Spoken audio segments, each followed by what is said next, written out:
here's some 21-year-old kid telling them that he's going to tear up their facility and make it better somehow in a way that they don't care about. They didn't care. And so I was like, oh, that sucks.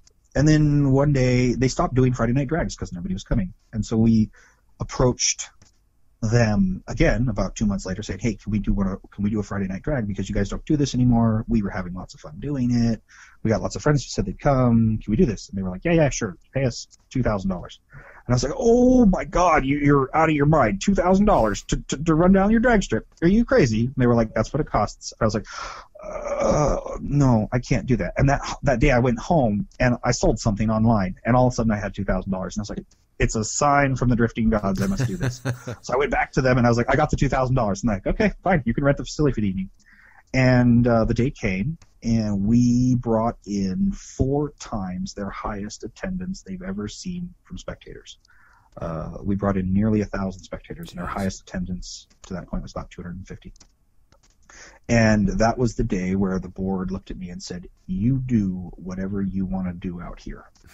You want to build a racetrack, we will fully support you. And I was like, well, that was easy. Because it was completely by chance. Like, we weren't even fully aware of the impact of social media at the time. So it was like, cool, there's internet points, but what does that actually do for you? We didn't realize that was the voice you needed to like convince people to move, convince people to make action or to make change or get involved or whatever. So that was the day where they said, yeah, we'll get on board with you. And then the very, very slow process of going through all of the legal loopholes that started almost immediately after that. And all I did was every month I just seemed to have a couple $1,000 at the end of the month, to spend. Like, somehow it was there. Either I'd sold an extra part, or I'd sold a junk car or something, and I got to the end of the month and I had $2,000. And so I was like, okay, I'll make a payment.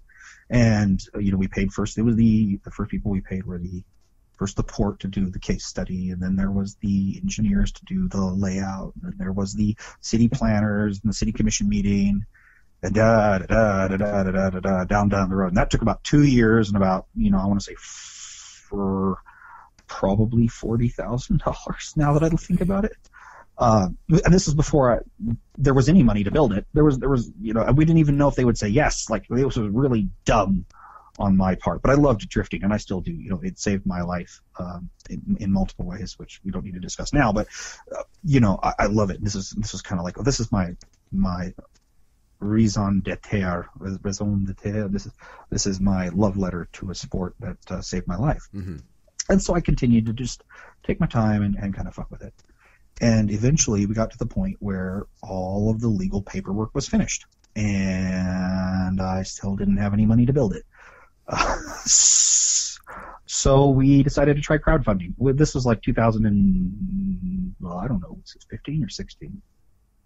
Crowdfunding didn't quite have the bad name back then that it does today. Let's be honest, crowdfunding's got a pretty... It's because people crowdfund things that don't need to be crowdfunded, though.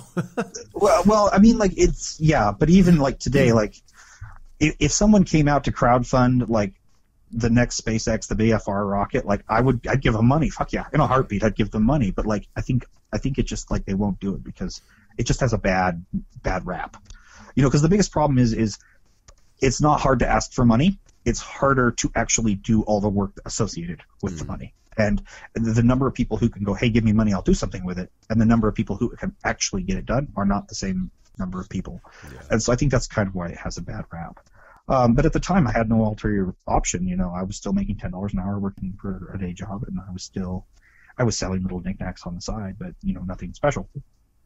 I was subsidizing my income by probably about $2,000 a month, which is incidentally the amount of money that I needed to get the legal work done.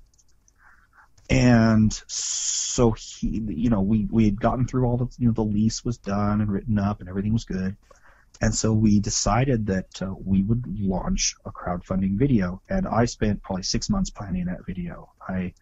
I studied other kind of similar videos. People who I damn near verbatim stole the Dollar Shave Club video. I stole everything. I stole their launch date. I stole when they dropped it. I stole how they dropped it. Really? everything. I studied. I knew the similarity with the video, but I didn't realize down to a T. I'm glad we're talking about this. I actually wanted to touch on it. I watched the guy from Dollar Shave Club. Yeah. I know more about his business model than most people realize, and it's kind of unfortunate. I watched a lot of his interviews just to kind of get an idea for how that all worked out. Mm-hmm. But yeah, that's pretty much what we did. I was just like, I'm not a artistic person. I'm not capable of creating a cool logo. Shit, you've seen our logo. I'm sorry, but it's the worst logo in drifting. I will fight anyone who says otherwise.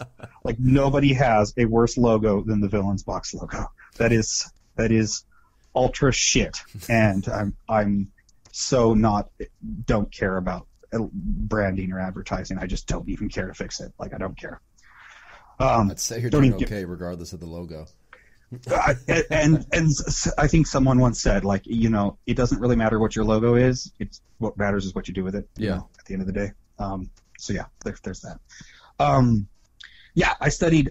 They dropped their video on April 6th at 7 a.m. Pacific time. I dropped our video April 6th, 7 a.m. Pacific time. And that was the beginning of the end. That was, from there on, was the hardest thing I've ever lived through. Of like, we dropped the video because we've been talking about it for 6 months or a year at that point. Mm-hmm. And we got about half the money in the first day. No, 25%. We got about 25% of the money. Jeez. We needed $250,000. That's a big chunk, though.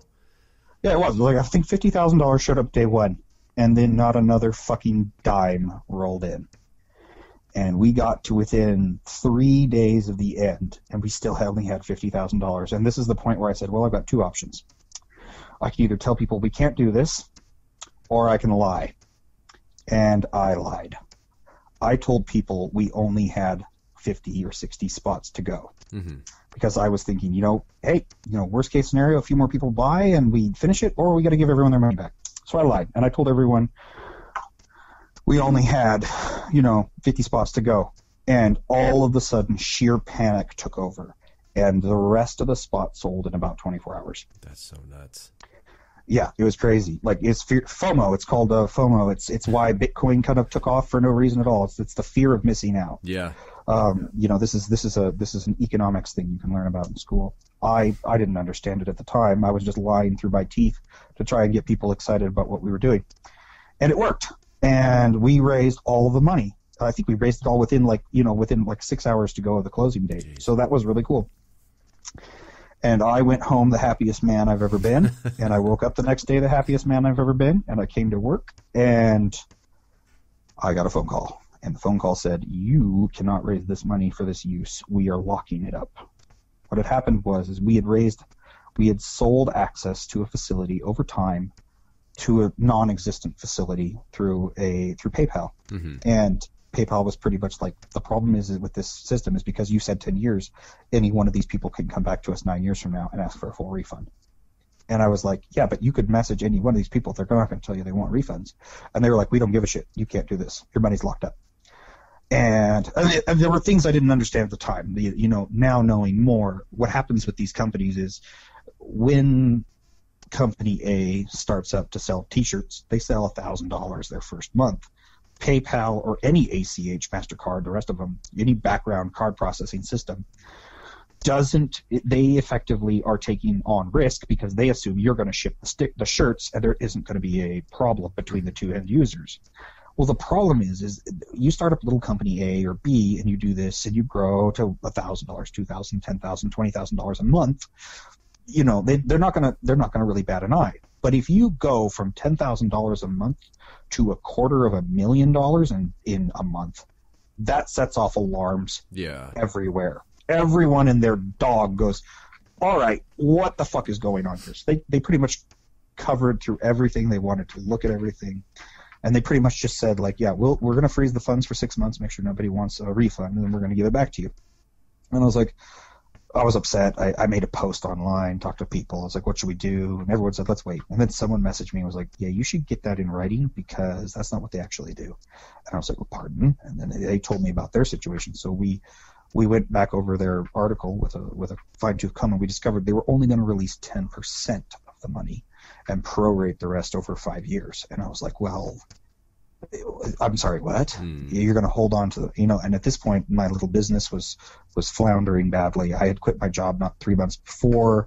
This was my entire source of income, and now, I could not buy or sell anything out of the business. So I was literally starving. I'd lost $250,000 of money that was not my money. My life was in a very, very, very dark place. Like, I'm not the type to contemplate, running away permanently from my problems, but that was a very dark time. Yeah.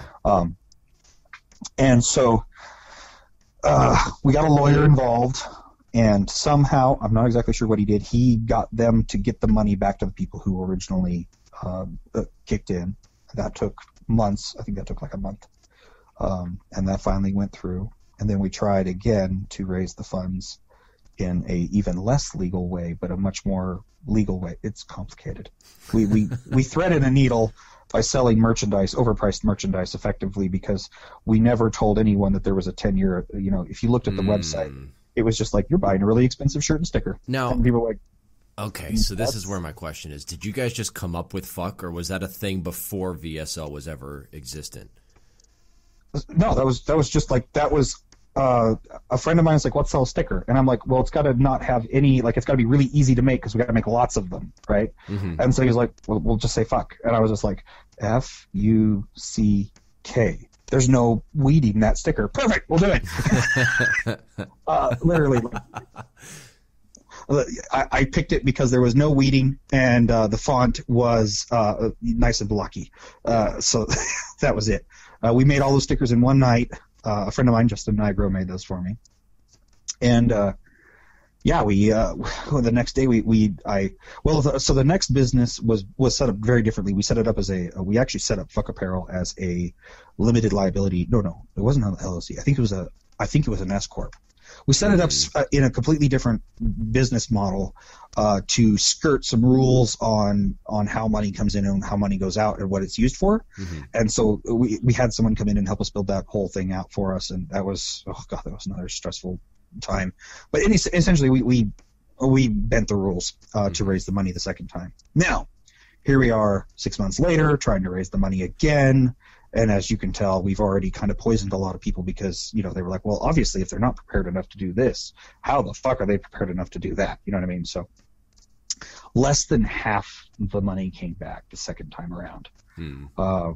And the reality was, as I was sitting there, what had happened kind of in between those two times is Villains, with regard to the products we sell, had started to work. Like, it started being profitable, and not just kind of profitable. Like, I had an extra $5,000 a month of money that I didn't need to. It didn't have somewhere to go. Yeah. And so I was like, wait.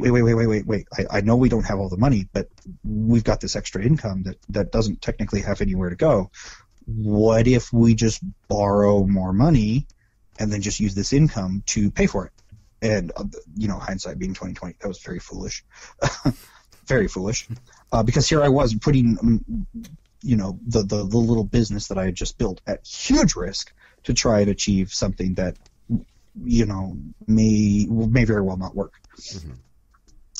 But, we just made some poor choices, and it happened. And long story short version, here we are. That's so wild, though. I mean, because it's not like you did any of this before, so this was all a learning experience. Well, God, yeah. I mean, I between you and me, I don't own a credit card. I've never owned a credit card.